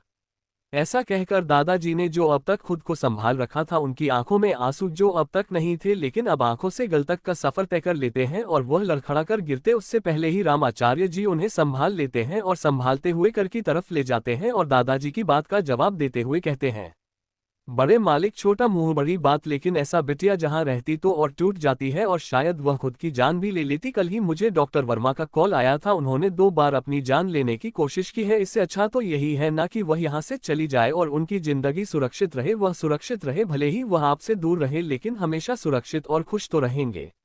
दादाजी ने जब राम आचार्य जी के मुंह से यह बातें सुनी तो उन्हें गुस्सा आने लगा और वह काफी गुस्से में आ गए। वह जानते थे आयशा ने अपनी जान लेने की कोशिश क्यों की है, वह जानते थे कि आखिर इसके पीछे की वजह क्या थी। Family introduction. अब आगे। आयशा के दादाजी वहां से जा चुके थे और आयशा आर्यन और शांति माँ के साथ अंदर एयरपोर्ट के अंदर जा चुकी थी। थोड़ी देर में बोर्डिंग का टाइम होता है और अनाउंसमेंट होती है तो वह लोग अपने कदम फ्लाइट की तरफ बढ़ा देते हैं। वह लोग फ्लाइट पर भी बैठ जाते हैं और आयशा जैसे जैसे अपने कदम फ्लाइट की तरफ बढ़ा रही थी, उसकी दिल की धड़कन है अचानक बढ़ रही थी और वह धड़कते दिल के साथ अपने एक हाथ पेट पर रखकर पीछे मुड़कर उसे पूरे शहर को देखते हैं। देखने के बाद वह आगे मुड़ती है और अचानक उसकी आंख में नमी आंसू आ जाते हैं और वह आंसू को साफ करते हुए गहरी सांस लेकर अपने कदम फ्लाइट के अंदर बढ़ा देती है। वही शांति माँ के हाथ में एक फोन था और वह उसे फोन को देख रही थी। उनकी नजरें बराबर फोन पर बनी हुई थी, शायद उनको किसी चीज का इंतजार था। वही आर्यन, वह तो बस आयशा को ही देख रहा था। उसकी आंखों में नमी, उसका पीछे मुड़कर पूरे शहर को देखना और फिर अपने पेट पर हाथ रखकर गहरी सांस लेकर आगे बढ़ाना, यह सभी चीज आर्यन ने बहुत अच्छे से नोटिस की थी। वह आयशा को देखते हुए कहता है, मैं कभी नहीं चाहता था कि तू उसे इंसान से शादी करे, तूने तो शादी के बाद उसे दिल लगा लिया। जब दिल किसी से लगता है ना तो दिल को बहुत तकलीफ होती है और वही तेरे साथ हो रहा है। तूने एक ऐसे इंसान से दिल लगाया है जिसको तेरी कदर भी नहीं है, तेरी अहमियत ही नहीं है उसकी नज़र में। और मैं जानता हूँ किसी से एक तरफा मोहब्बत करना और बदले में उसे मोहब्बत की उम्मीद करना, और जब वह उम्मीद टूट जाती है, पूरी नहीं हो पाती, तो बहुत तकलीफ होती है। मैं सब समझ रहा हूँ तेरे हालत को। दादाजी से मैंने वादा किया है और शांति माँ ने भी वादा किया है, हम दोनों कभी तुझे अकेले नहीं छोड़ेंगे, हम दोनों हमेशा साथ रहेंगे और मैं हमेशा तेरे हर सुख दुख में साथ रहूंगा, एक सच्चे और एक अच्छे दोस्त की तरह। उद्धरण चिन्ह अल्पविराम विस्मय अधिबोधक चिन्ह। ऐसा कहकर आर्यन गहरी सांस लेकर आयशा के साथ कदम से कम मिलते हुए वह लोग फ्लाइट के अंदर आ जाते हैं और अपनी अपनी सीट पर बैठ जाते हैं। इत्तेफाक कहीं या फिर ऊपर वाले की किस्मत, आयशा को विंडो सेट में आती है और वह विंडो सीट से उसे पूरे एयरपोर्ट को देख रही थी। थोड़ी ही देर में वह फ्लाइट उड़ान भरने लगती है और इसी के साथ पूरे मुंबई का नजारा उसे दिखाने लगता है। आयशा उसे गुजरते हुए मुंबई को देखकर खुद से कहती है, मैं वापस आऊंगी और अपने हर एक जख्मों का, हर एक आंसुओं का हिसाब लूंगी तुमसे। अरहान सिंह राजपूत। अपने हर एक जख्मों का, हर एक आंसुओं का हिसाब में लेना है ओबरॉय फैमिली से। ऐसा कहकर आयशा उसे पीछे छूटे हुए मुंबई शहर को देख रहे थे। थोड़ी ही देर में फ्लाइट अपनी रफ्तार पकड़कर वक्त की गति के साथ चल पड़ती है। वहीं दूसरी तरफ दादाजी और राम आचार्य जी की गाड़ी आकर ओबरॉय विला के बाहर रुकती है। दादाजी राम आचार्य जी के साथ अपने कदम की तरफ बढ़ा देते हैं। यह मुंबई शहर का दूसरा सबसे बड़ा विला था। पहले सबसे बड़ा विला राजपूत फैमिली का था। आइए बात कर लेते हैं ओबरॉय फैमिली और ओबरॉय विला के बारे में। यह विला बहुत बड़ा था। इंटरेस्ट गेट से इंटर होते हैं बहुत बड़ा सा फाउंटेन था और उसके अगल बगल काफी बड़ा सा गार्डन था और जी गार्डन में काफी खूबसूरत से फूल लगे हुए थे कई तरह के। और वही उसी रास्ते से सीधा होकर हवेली का बना सके दरवाजा से इंटर करेंगे तो खूब बड़ा सा लिविंग हॉल था जिसमें झूमर लगा हुआ था। और उसी के बाद आगे बढ़ेंगे तो राइट साइड पर 2 कमरे थे और उसी के साथ एक बड़ा सा किचन था। आगे जाकर एंड किचन के पास ही डाइनिंग टेबल थी काफी बड़ी सी और उसके लेफ्ट साइड लगातार 3 कमरे थे जिनमें से एक दादाजी और दादी जी का था और उनके बगल में उनके बड़े बेटे और बड़ी बहू का था। ओबरॉय विला या हवेली कह सकते हैं वह 2 से 3 फ्लोर की थी। ऑफ वाइट कलर के पत्थर की वह बहुत ही खूबसूरत सी हवेली थी। ये हो गई हवेली के बाद आते हैं हम फैमिली मेंबर पर। दादाजी का इंट्रोडक्शन हो चुका है फिर भी उनका नाम बता देते हैं। कुलभूषण ओबरॉय, उनकी बीवी कुंती ओबरॉय। इनके 4 बच्चे हैं। बड़े बेटे का नाम है प्रथम ओबरॉय और उनकी बीवी का नाम है साक्षी ओबरॉय। इनके 3 बच्चे हैं। बड़े बेटे का नाम है प्रियम ओबरॉय और दूसरी बेटी का नाम है सोनाक्षी ओबरॉय। आकाश ओबरॉय कुलभूषण जी के दूसरे बेटे का नाम है शैलेश ओबरॉय और उनकी बेगम का नाम है सुनंदा ओबरॉय। इनके भी 3 बच्चे हैं। दोनों लड़के हैं। लड़कों का नाम है अर्नव ओबरॉय और आयशा ओबरॉय। आयशा से बड़ी है स्नेहा ओबरॉय। यह आयशा से बड़ी है। आयशा घर में सबसे छोटी है और सबकी लाडली हमेशा से रही है लेकिन स्नेह के आने के बाद आयशा को कभी किसी को प्यार नहीं, सबकी अटेंशन सिर्फ और सिर्फ स्नेहा को मिले। कुलभूषण जी की तीसरी बेटी है जिनका नाम है शिवानी ओबरॉय। यह शादीशुदा है और उनकी शादी हुई है राजपूत फैमिली में तो इनका इंट्रोडक्शन वही होगा। बट ये फिलहाल अभी कोमा में है। इनके बारे में आगे चलकर पता चलेगा। चौथे और सबसे छोटे बेटे कुलभूषण जी के, उनका नाम है शिवांग ओबरॉय। ये कुलभूषण जी के सबसे छोटे बेटे हैं। इन्होंने आज तक शादी नहीं की। यह एक एडवोकेट है और यह अपनी सबसे प्यारी भतीजी से बहुत प्यार करते हैं और जिसका नाम है आयशा। दादाजी अपने कदम अंदर की तरफ बढ़ते हैं तो आज ओबरॉय हवेली को काफी अच्छी तरीके से सजाया गया था। सजाया भी क्यों न जाए, आज इस घर की बेटी यानी कि स्नेहा की मंगनी है अरहान सिंह राजपूत से। तैयारी काफी चल रही थी। दादरी जाकर एक नजर पूरे हवेली को देखकर गहरी निराशा में डूब जाते हैं। कहाँ वह अपनी दूसरी बच्ची का सुहाग एक ऐसी लड़की को दे रहे थे जिसके प्यार की झूठी पट्टी सभी परिवार वालों की आंखों पर बंधी हुई थी। यह सोचकर दादाजी आंखें नम हो जाती है और वह अपने कदम अपने रूम की तरफ बढ़ा देते हैं। 7 एक्सीडेंट एंड स्नेहा की नफरत। दादाजी का इंट्रोडक्शन हो चुका है फिर भी उनका नाम बता देते हैं। कुलभूषण ओबरॉय, उनकी बीवी कुंती ओबरॉय। इनके 4 बच्चे हैं। बड़े बेटे का नाम है प्रथम ओबरॉय और उनकी बीवी का नाम है साक्षी ओबरॉय। इनके 3 बच्चे हैं। बड़े बेटे का नाम है प्रियम ओबरॉय और दूसरी बेटी का नाम है सोनाक्षी ओबरॉय। आकाश ओबरॉय कुलभूषण जी के दूसरे बेटे का नाम है शैलेश ओबरॉय और उनकी बेगम का नाम है सुनंदा ओबरॉय। इनके भी 3 बच्चे हैं। दोनों लड़के हैं। लड़कों का नाम है अर्नव ओबरॉय और आयशा ओबरॉय। आयशा से बड़ी है स्नेहा ओबरॉय। यह आयशा से बड़ी है। आयशा घर में सबसे छोटी है और सबकी लाडली हमेशा से रही है लेकिन स्नेह के आने के बाद आयशा को कभी किसी को प्यार नहीं, सबकी अटेंशन सिर्फ और सिर्फ स्नेहा को मिले। कुलभूषण जी की तीसरी बेटी है जिनका नाम है शिवानी ओबरॉय। यह शादीशुदा है और उनकी शादी हुई है राजपूत फैमिली में तो इनका इंट्रोडक्शन वही होगा। बट ये फिलहाल अभी कोमा में है। इनके बारे में आगे चलकर पता चलेगा। चौथे और सबसे छोटे बेटे कुलभूषण जी के, उनका नाम है शिवांग ओबरॉय। ये कुलभूषण जी के सबसे छोटे बेटे हैं। इन्होंने आज तक शादी नहीं की। यह एक एडवोकेट है और यह अपनी सबसे प्यारी भतीजी से बहुत प्यार करते हैं और जिसका नाम है आयशा। दादाजी अपने कदम अंदर की तरफ बढ़ते हैं तो आज ओबरॉय हवेली को काफी अच्छी तरीके से सजाया गया था। सजाया भी क्यों न जाए, आज इस घर की बेटी यानी कि स्नेहा की मंगनी है अरहान सिंह राजपूत से। तैयारी काफी चल रही थी। दादरी जाकर एक नजर पूरे हवेली को देखकर गहरी निराशा में डूब जाते हैं। कहाँ वह अपनी दूसरी बच्ची का सुहाग एक ऐसी लड़की को दे रहे थे जिसके प्यार की झूठी पट्टी सभी परिवार वालों की आंखों पर बंधी हुई थी। यह सोचकर दादाजी आंखें नम हो जाती है और वह अपने कदम अपने रूम की तरफ बढ़ा देते हैं। वहीं दूसरी तरफ इस वक्त ओबरॉय हवेली में काफी अच्छे से साज सजावट की गई थी और सभी लोग व्यस्त थे। किसी ने भी दादाजी पर इतना ध्यान नहीं दिया कि वह घर में है कि नहीं है, क्योंकि घर का काम था और सभी लोग बिजी थे। यहाँ तक कि दादी जी भी बिजी थी आज। लेकिन जब वह अपने कमरे में आई तो दादाजी उन्हें सोते हुए दिखे। दादाजी को इस तरह सोते हुए देखकर दादी जी ने उन्हें डिस्टर्ब न करना बेहतर समझा और अपने काम में लगी रही। वहीं दूसरी तरफ एक शख्स एक रोल्स रॉयस में बैठा हुआ था। उसके चेहरे के एक्सप्रेशन बड़े अजीब से थे। उसे बहुत बेचैनी महसूस हो रही थी, इसलिए वह अपना एक हाथ उठाकर अपने दिल के पास वाली जगह पर रखता है और उसे धीरे धीरे रब करने लगता है और खुद से बड़बड़ाते हुए कहता है, यह मुझे इतनी बेचैनी क्यों हो रही है? ऐसा लग रहा है जैसे कुछ बुरा होने वाला है, बहुत बड़ा। मुझे ऐसा भी एक तरफ लग रहा है कि जैसे कोई मुझसे बहुत दूर जा रहा है। ऐसा क्यों लग रहा है? मुझे बहुत ज्यादा बेचैन हो रही है। आज शायद वह हुआ है जो नहीं होना चाहिए। पता नहीं क्यों मुझे मेरे दिमाग में बहुत गलत उल्टे सीधे ख्याल आ रहे हैं जिन्हें मैं सोचा भी नहीं चाहता। अभी वह इन्हीं सब सच में गम था कि तभी उसको एहसास होता है कि किसी ने उसकी कार को टक्कर मारी। यह सोचकर कि वह गलती से होगी, वह दोबारा अपनी ड्राइविंग पर फोकस करने लगता है, लेकिन दोबारा एक के बाद एक उसे टक्कर लगाती है। एक हाईवे पर काफी तेज स्पीड में एक कार चल रही थी और इस कार के साथ कई सारी कार उसकी सिक्योरिटी के लिए चल रही थी। अचानक ही वह सारी कार अलग अलग दिशा में है जाती है और उसी के साथ व्हाइट कलर की स्कॉर्पियो कार रोल्स रॉयस के इर्द गिर्द आ जाती है और थोड़ी ही देर में एक के बाद एक उसे रोल्स रॉयस को टक्कर मारने लगते हैं। थोड़ी देर में उसे रोल्स रॉयस की कार जाकर एक पेड़ से टकरा जाती है और इसी के साथ उसे कार से धुआं निकलने लगता है और जो शख्स ड्राइविंग सीट पर बैठा हुआ था वह उसका सर स्टीयरिंग से जा टकराता है और उसके खून सर से खून लपाट बहने लगता है और वह वहीं बेहोश हो जाता है। शाम का वक्त Oberoi villa garden venue garden में काफी अच्छी तरीके से साज सजावट की गई थी। एक तरफ जहां काफी बड़ा सा स्टेज लगा हुआ था वहां पर बैठने के इंतजाम थे और गार्डन में काफी सारी चेयर्स रखी गई थी, क्योंकि आज मुंबई के जाने माने काफी सारे बिजनेसमैन आने वाले थे, जो फॉरेनर भी थे और कुछ इंडियन बिजनेसमैन भी थे। सभी शामिल होने वाले थे ओबरॉय और राजपूत फैमिली के फंक्शन में। इसी वजह से काफी अच्छा और काफी लग्जरियस इंतजाम किया गया था।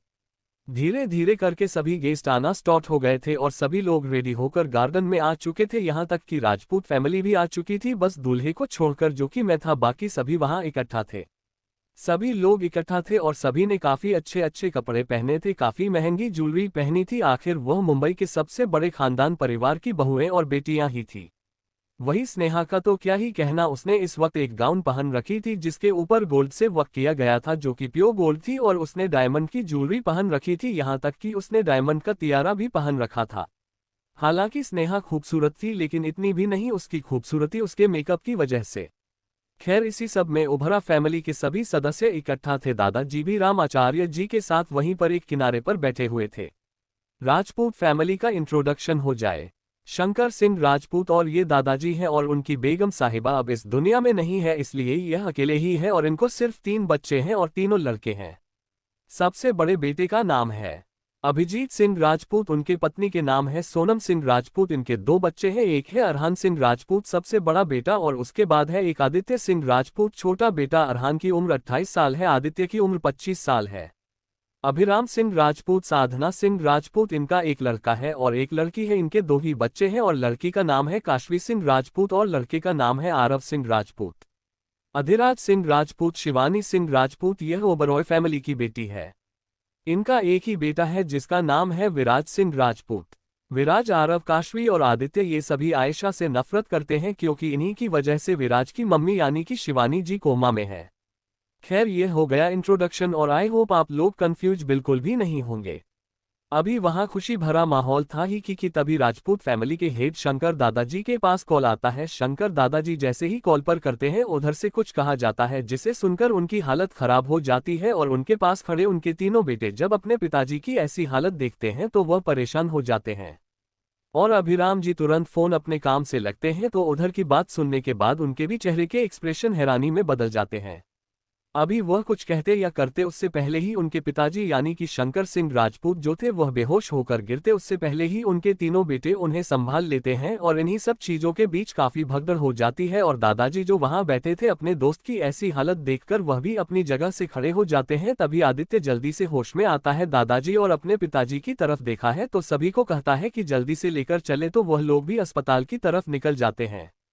ये सब कुछ इतना जल्दी हुआ कि किसी को कुछ समझ में नहीं आया कि आखिर में मसाला था क्या, में मुद्दा था क्या, किसी को भी यह चीज समझ में नहीं आई। वहीं स्नेहा काफी गुस्से में बैठी थी कि आज उसका इतना स्पेशल दिन स्पॉइल हो गया। दादाजी को जब पूरी बात पता चलती है तो वह भी दम से अपनी जगह पर बैठ जाते हैं। इसमें 2 चैप्टर ऐड है, सो ध्यान से पढ़े। अभी वहां खुशी भरा माहौल था ही कि तभी राजपूत फैमिली के हेड शंकर दादाजी के पास कॉल आता है। शंकर दादाजी जैसे ही कॉल पर करते हैं उधर से कुछ कहा जाता है जिसे सुनकर उनकी हालत खराब हो जाती है और उनके पास खड़े उनके तीनों बेटे जब अपने पिताजी की ऐसी हालत देखते हैं तो वह परेशान हो जाते हैं। और अभिराम जी तुरंत फोन अपने काम से लगते हैं तो उधर की बात सुनने के बाद उनके भी चेहरे के एक्सप्रेशन हैरानी में बदल जाते हैं। अभी वह कुछ कहते या करते उससे पहले ही उनके पिताजी यानी कि शंकर सिंह राजपूत जो थे वह बेहोश होकर गिरते उससे पहले ही उनके तीनों बेटे उन्हें संभाल लेते हैं। और इन्हीं सब चीजों के बीच काफी भगदड़ हो जाती है और दादाजी जो वहां बैठे थे अपने दोस्त की ऐसी हालत देखकर वह भी अपनी जगह से खड़े हो जाते हैं। तभी आदित्य जल्दी से होश में आता है दादाजी और अपने पिताजी की तरफ देखा है तो सभी को कहता है कि जल्दी से लेकर चले, तो वह लोग भी अस्पताल की तरफ निकल जाते हैं। ये सब कुछ इतना जल्दी हुआ कि किसी को कुछ समझ में नहीं आया कि आखिर में मसाला था क्या, में मुद्दा था क्या, किसी को भी यह चीज समझ में नहीं आई। वहीं स्नेहा काफी गुस्से में बैठी थी कि आज उसका इतना स्पेशल दिन स्पॉइल हो गया। दादाजी को जब पूरी बात पता चलती है तो वह भी दम से अपनी जगह पर बैठ जाते हैं। आदित्य के साथ राजपूत दादाजी और शेखावत फैमिली के जेंट्स मेंबर सभी उन्हें लेकर अस्पताल की तरफ चले जाते हैं। वही ओबरॉय फैमिली के मेंबर भी साथ में चले जाते हैं। अब वहां पर स्नेहा अकेले रह गई थी, उसके साथ सुनंदा की भी रुकी थी। स्नेहा की आंखों में इस वक्त आंसू था और वह आंसू भरी नजरों से सुनंदा जी की तरफ देखते हुए कहती है, माँ मेरे साथ ऐसा क्यों होता है? जब भी मेरा कोई स्पेशल दिन होता है कोई ना कोई वजह से मेरा वह स्पेशल दिन पूरी तरह से स्पॉइल हो जाता है, ऐसा क्यों होता है मेरे साथ माँ? ऐसा कहकर स्नेहा रोने लगती है और वही सुनिंदर जी अपनी बेटी को इस तरह से रोते हुए देखकर उसे फौरन गले लगा लेती है और गले लगाते हुए उसे चुप करते हुए बस इतना ही रहती है। स्नेहा इसमें रोने वाली कोई बात नहीं है बेटा, कोई बुरी खबर होगी, तुमने देखा ना तभी तो राजपूत अंकल की तबीयत बिगड़ गई, भगवान करे उनको कुछ होना वरना तुम्हारी यह शादी काफी दिनों तक रुक जाएगी। स्नेहा सुनंदा जी की बात सुनकर मन में खुद से कहती है, जो मरता है मारे मुझे उससे फर्क नहीं पड़ता, मैं अरहान से शादी करके रहूंगी, मुझे आयशा की जगह लेनी है और मैं वह जगह नहीं छोड़ने वाली, वह जगह हमेशा से मेरी थी और पहले ही कुलभूषण उससे बुढ़े आदमी ने पहले ही मेरी जगह आयशा को दे दी और अब फिर से मैं अपनी जगह मुंह हाथ से जाने नहीं ले सकती और ना ही अरहान को अपने हाथ से जाने दे सकते। मुझे जल्दी कुछ करना होगा वरना सब कुछ मेरे हाथ से फिसल जाएगा और मैं चाह कर भी कुछ नहीं कर पाऊंगी। और आज ही राजपूत बुद्ध को भी दौरा पड़ना था, सॉरी मुसीबतें मेरे ही स्पेशल दिन पर क्यों होती है, क्यों आखिर क्यों? ऐसा कहकर स्नेहा अपने हाथ की मुट्ठी कस लेती है और हाथों की मुट्ठी बनाते हुए खुद से ही रहती है, मैं अपना ये दिन हर हाल में स्पॉइल नहीं होने दूंगी। अरहान कहाँ हो तुम, प्लीज आज जाओ, आज एंगेजमेंट पूरी कर लो। ऐसा कहकर वह एंट्रेंस गेट की तरफ देखने लगती है जैसे उसे इंतजार हो अरहान आएगा और उसके साथ एंगेजमेंट करेगा। लेकिन इस बात से अनजान राजपूत दादाजी जो अरहान के एक्सीडेंट की ही खबर सुनकर वह होश गंवा बैठे थे। सिटी हॉस्पिटल, यहाँ का नज़ारा ही अलग था। एक तरफ जहाँ ऑपरेशन थिएटर में राजपूत फैमिली का बेटा जो मौत और जिंदगी से लड़ रहा था, वहीं दूसरी तरफ राजपूत फैमिली के हेड यानी कि दादाजी भी मौत और जिंदगी से लड़ रहे थे। उन्होंने जब अरहान के एक्सीडेंट की खबर सुनी तो वही ये सदमा बर्दाश्त नहीं कर पाए और उनको उनका हार्ट अटैक आ गया। वहीं दूसरी तरफ ऑपरेशन थिएटर में राजपूत फैमिली पहले ही वहां पहुंच चुकी थी और वहां पहुंचते ही उन्हें अपनी फैमिली के बॉडीगार्ड्स नजर आते हैं। ये देखकर सभी के चेहरे पर एक परेशानी भरा लुक नजर आता है, लेकिन उनकी परेशानी और कंफ्यूजन जल्दी दूर हो जाती है जब सबको पता चलता है कि अरहान का बहुत ही मेजर एक्सीडेंट हो गया है और वह काफी क्रिटिकल कंडीशन में है। ये जानकर सभी राजपूत फैमिली के मेंबर हैरान हो गए और राजपूत फैमिली बस अरहान के सही होने की दुआ कर रहे थे और वही अरहान की मां की हालत रो रो कर बुरी हो गई थी। अरहान की हालत काफी खराब थी, उसके सर से हाथ पैर से काफी खून बह रहा था और डॉक्टर उसका ट्रीटमेंट कर रहे थे और एक डॉक्टर की नज़र 2 हार्टबीट मॉनिटर पर थी जिसकी पल्स रेट ऊपर नीचे हो रही थी। डॉक्टर जब भी अरहान भी पल्स रेट नीचे देखते हैं तो उनके माथे पर पसीना आने लगता और वह अपने माथे का पसीना पूछते हुए अरहान का ऑपरेशन कर रहे थे, क्योंकि अरहान कोई नॉर्मल इंसान तो नहीं था। अरहान के बारे में पूरी मुंबई को पता था और सबको पता था कि अरहान कितना खतरनाक है और यह भी पता था कि अरहान के फैमिली वाले उससे लेकर बहुत ज्यादा पजेसिव है और खास तौर से अरहान के पिताजी भी बहुत खतरनाक है, वह भी एक माफिया किंग रह चुके हैं। भले ही उनकी गाड़ी अब अरहान संभालता हो, लेकिन वह भी कम खतरनाक नहीं थे। अपने बेटे की एक्सीडेंट की खबर सुनकर उन्होंने डॉक्टर को साफ तौर पर कहा था कि अरहान उन्हें सही सलामत चाहिए। इस वजह से डॉक्टर काफी ज्यादा परेशान थे। अचानक ही एक डॉक्टर की नज़र हार्टबीट मॉनिटर पर जाती है। उनकी नज़र हार्टबीट मॉनिटर और उसके हार्टबीट मॉनिटर पर उसकी हार्टबीट रेटिंग बता रही थी, जो काफी नीचे की तरफ जा रही थी। नीचे जाते अचानक ही एक सीधी लाइन दिखाने लगता है। इसी के साथ डॉक्टर के हाथ में जो सीएसर कॉटन एंड स्पाचुला वगैरह थे वो सभी गिर जाता है और डॉक्टर की आंखें हैरानी से बड़ी हो जाती है। लेकिन डॉक्टर हार नहीं मनाना चाहते थे, उनको बाहर जाकर मरना नहीं था अरहान के पिताजी के हाथों, इसलिए वह सभी अपनी कोशिश में लग जाते हैं और अरहान डेफिब्रिलेटर के जरिए उसे बिजली का झटका देने लगते हैं ताकि उसकी सांसें वापस आ जाए। लगातार 4 से 5 बार करने पर तब जाकर मॉनिटर में एक लाइन ऊपर होती है और इसी के साथ अरहान एक जोर की गहरी सांस लेकर अपनी आंखें खोल देता है। आंखें खोलने के बाद वह अपनी नज़र इधर उधर करके देखता है तो वह कुछ करता या कहता उससे पहले ही दोबारा उसकी आंखें बंद हो जाती है और वह बेहोश हो जाता है। वही डॉक्टर जो काफी परेशान थे अरहान की सांस बंद हो जाने की वजह से, लेकिन उन्होंने कोशिश जारी रखी। जब उन्होंने अरहान की सांस वापस आते हुए देखा तो उनके चेहरे पर मुस्कुराहट आ गई और वह अपना पसीना पूछते हुए एक दूसरे को कंग्रेचुलेट करते हैं और उसके बाद अरहान का ट्रीटमेंट करने के बाद उसको एक विप रूम में ले जाने की प्रक्रिया शुरू कर देते हैं। वे ऑपरेशन थिएटर के बाहर गैलरी में राजपूत फैमिली के सभी लोग इकट्ठा थे और तभी ऑपरेशन थिएटर की लाइट बंद होती है और डॉक्टर अपना मास्क और टोपी उतारते हुए बाहर आते हैं। एंड अरहान की फैमिली को देखते हुए बस इतना ही कहते हैं, वह अब ठीक है, सही सलामत है, लेकिन ना उनकी कंडीशन के बारे में भी कुछ कह नहीं सकते हैं जब तक उन्हें होश नहीं आएगा। और सर पर काफी मेजर चोट आई है जिस वजह से हो सकता है वह अपनी पिछली जिंदगी की पूरी बातें भूल जाए और उनकी याददाश्त चली जाए। ऐसा चांसेस है 70%। डॉक्टर की बात सुनने के बाद सभी के चेहरे देखने लायक थे, लेकिन सभी के आंखों में एक राहत थी कि अरहान सही सलामत है। लेकिन अरहान की याददाश्त जाने की बात सुनकर सभी एक दूसरे का चेहरा देखने लगते हैं और अरहान की मां रो रो कर वह बेहोश हो गए थे। उनके लिए किसी झटके से काम नहीं था कि उनका बेटा उनके बारे में भूल ही जाए। सुनंदा जी का आयशा को बैठवा देना। वे ऑपरेशन थिएटर के बाहर गैलरी में राजपूत फैमिली के सभी लोग इकट्ठा थे और तभी ऑपरेशन थिएटर की लाइट बंद होती है और डॉक्टर अपना मास्क और टोपी उतारते हुए बाहर आते हैं। एंड अरहान की फैमिली को देखते हुए बस इतना ही कहते हैं, वह अब ठीक है, सही सलामत है, लेकिन ना उनकी कंडीशन के बारे में भी कुछ कह नहीं सकते हैं जब तक उन्हें होश नहीं आएगा। और सर पर काफी मेजर चोट आई है जिस वजह से हो सकता है वह अपनी पिछली जिंदगी की पूरी बातें भूल जाए और उनकी याददाश्त चली जाए। ऐसा चांसेस है 70%। डॉक्टर की बात सुनने के बाद सभी के चेहरे देखने लायक थे, लेकिन सभी के आंखों में एक राहत थी कि अरहान सही सलामत है। लेकिन अरहान की याददाश्त जाने की बात सुनकर सभी एक दूसरे का चेहरा देखने लगते हैं और अरहान की मां रो रो कर वह बेहोश हो गए थे। उनके लिए किसी झटके से काम नहीं था कि उनका बेटा उनके बारे में भूल ही जाए। थोड़ी देर में सभी लोग दादाजी के वार्ड में थे। दादाजी इस वक्त होश में आ चुके थे और डॉक्टर ने उन्हें सदमा देने से सख्त मना किया था, कोई ऐसी बात बताने से सख्त मना किया था कि जिसे सुनकर उन्हें सदमा पहुंचे या फिर उन्हें गहरा धक्का लागे। इस बात का घर परिवार वाले इसी असमंजस और इसी परेशानी में थे कि आखिर वह अरहान के बारे में कैसे बताएंगे उनको, लेकिन फिर भी उनको बताना ही था कि आखिर अरहान की हालत अब कैसी है। वहीं अब तक ओबरॉय फैमिली की सारी लेडीज को भी पता चल चुका था कि अरहान का एक्सीडेंट हुआ है और उसकी खबर के बारे में सुनकर सबसे ज्यादा स्नेहा को धक्का लगा था, क्योंकि स्नेहा उम्मीद कर रही थी कि अरहान अब जाकर उससे एंगेजमेंट करेगा। लेकिन एंगेजमेंट करने की बजाय अरहान का एक्सीडेंट हो गया था और वह इस वक्त अपनी जिंदगी के पुराने हर एक बात को भूल चुका था और वह एकदम हैरान परेशान इतनी ज्यादा थी और टेंशन की वजह से वह रोने लगी थी और सुनंदा की उसे संभाल रही थी। सुनंदा की स्नेहा को रोते हुए देखकर बस यही सोच रही थी कि आखिर उनकी बेटी की जिंदगी में ऐसा ही क्यों लिखा है। वह अरहान से इतनी मोहब्बत कर दिया और हाँ नहीं मिल पाया, लेकिन अरहान का एक्सीडेंट हो गया और अरहान अपनी पुरानी पिछली यादें भूल चुका है। ये जानकर उन्हें स्नेह के लिए बहुत बुरा लग रहा था और वह परेशान हो रही थी। और वहीं दूसरी तरफ स्नेहा इस बात से परेशान नहीं थी, वह परेशान इस बात से थी कहीं अरहान दोबारा से आयशा के करीब न जाए, दोबारा से वह आयशा को अपने करीब न कर ले। बहुत मुश्किल से उसने वह सब चीज अपने अंडर कंट्रोल की थी, लेकिन अब सब चीज उसके अंदर में नहीं थी और ना ही वह अरहान को अब कंट्रोल कर पाएगी। वह यही सभी चीज सोच रही थी। वहीं कुछ वक्त में ओबरॉय फैमिली के सभी मेंबर हॉस्पिटल पहुंच चुके थे और सभी को अरहान की हालत के बारे में पता चल चुका था और सभी लोग वहीं मौजूद थे। स्नेहा बहुत ज्यादा परेशान थी और उसकी परेशानी और उसकी आंखों में आंसू देखकर सभी को बुरा लग रहा था कि आखिर आज उसकी एंगेजमेंट होने वाली थी, लेकिन आज ही के दिन अरहान के साथ इतना बड़ा एक्सीडेंट हो गया।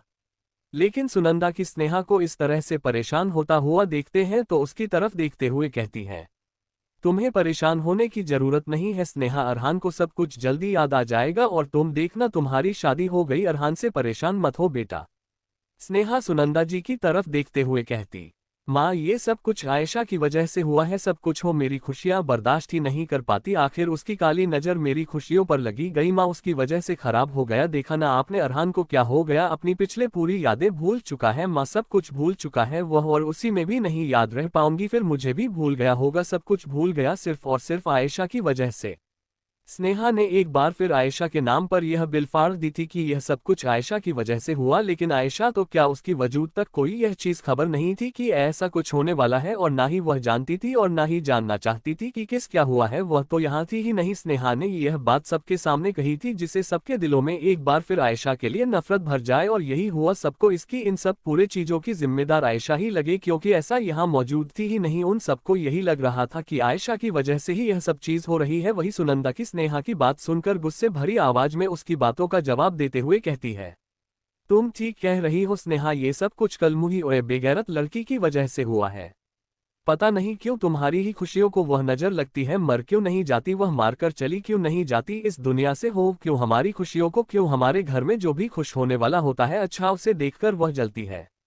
सुनंदा की एक माँ होकर अपनी सगी बेटी को कोस रही थी, उनकी सगी बेटी थी ऐसा, और सगी बेटी के लिए इतनी नफरत देखकर कुलभूषण जी जो वहीं बैठे हुए थे वह अपनी छड़ी पटकते हुए कहते हैं, बस खबरदार बहू, अगर तुमने इसके अलावा एक और अल्फाज भी कहा था जब पूरा सच मालूम ना हो तब तक कुछ बोलना नहीं चाहिए, और इसके ऊपर तो मेरी जान लग रही हो उससे पहले ये तो पता कर लो वह घर में मौजूद है कि नहीं, घर तो छोड़ो पूरे शहर में मौजूद है कि नहीं, अरे शहर तो छोड़ो पूरे देश में पता करो वह मौजूद है कि नहीं, उसके वजूद तक को पता नहीं है कि यहाँ क्या हो रहा है, क्योंकि वह यहाँ मौजूद ही नहीं है। दादाजी की इतनी कर्कश और रबीली आवाज सुनकर सभी को सांप सूंघ जाता है, वही सुनंदा की और बाकी घर के सभी सदस्य ओबरॉय फैमिली के और राजपूत फैमिली के सवालिया नजरों से दादाजी को देखने लगते हैं। वही दादाजी राम आचार्य जी की तरफ देखते हैं तो वह अपने साथ एक फाइल और वही गिफ्ट बॉक्स लेकर आते हैं और देखते हुए उन सभी को कहते हैं, जिसको तुम बद्दुआ दे रही हो, जिसकी तुम मरने की दुआ कर रही हो, वह कब का ओबरॉय फैमिली और राजपूत फैमिली से रिश्ता तोड़कर जा चुकी है, तुम जिसे अभी कोर्स रही हो वह तुम्हें अपनी मां तक नहीं मानती। दादाजी की बात सुनकर सुनंदा की, उनके हस्बैंड स्नेहा, बाकी सब की आंखें हैरानी से बड़ी हो जाती है। वही स्नेहा जब दादाजी की बात सुनती है तो उसके होठों पर और उसकी आंखों में एक जंग जीतने वाली मुस्कान और चमक दिखाई देती है जो किसी को नहीं दिखाई देती, लेकिन राम आचार्य जी और दादाजी को बखूबी दिखाई देती है। वह स्नेहा को खुश होते हुए देखकर अपनी मुट्ठी कस के बंद कर लेते हैं और अपनी छड़ी पर पकड़ कर देते हैं और सबकी तरफ देखते हुए कहते हैं, जाने से पहले उसने तुम सबके लिए बहुत अच्छा तोहफा दिया है और खास तौर से अरहान को दिया है। मैंने सोचा था अरहान से मुलाकात होगी आज तो उसे जरूर वह तोहफा जो आए आसानी से देने के लिए दिया है वह मैं दे देता हूँ उसे, लेकिन मुझे नहीं पता था कि अरहान का एक्सीडेंट हो जाएगा। लेकिन तुम सबके लिए भी तोहफा बहुत अच्छा दिया है, उसने एक दफा खोलकर जरूर देखना। ऐसा कहकर दादाजी राम आचार्य जी की तरफ देखते हैं तो राम आचार्य जी अरहान के पेरेंट्स के हाथ में वह फाइल थमा देते हैं जो कि डाइवोर्स पेपर की फाइल थी, और उसी के साथ कुछ और पेपर्स भी थे, और इसी के साथ एक फाइल सुनंदा की और उनके हस्बैंड को थमा देते हैं। और उसके बाद वह गिफ्ट बॉक्स आयशा ने दिया था दादाजी को, वह दादाजी रामाचार्य जी को वहीं रखने का बोल देते हैं, और दादाजी सबकी तरफ देखकर कहते हैं, ये रहा तुम सबके लिए तोहफा, उम्मीद है उसने सारे तो फिर तुम लोगों को बहुत अच्छे दिन होंगे और तुम लोग उसे टॉपिक को पाकर बहुत खुश हो गए, तो खुश हो जाओ तुम सुनंदा बहू, जिसकी तुम मरने की दुआ करती थी, जिसको बद्दुआ देती थी, जिसका क्वेश्चन पढ़ती थी, तुम वह यहाँ से जा चुकी है हमेशा हमेशा के लिए, तुम सबसे से रिश्ता तोड़कर।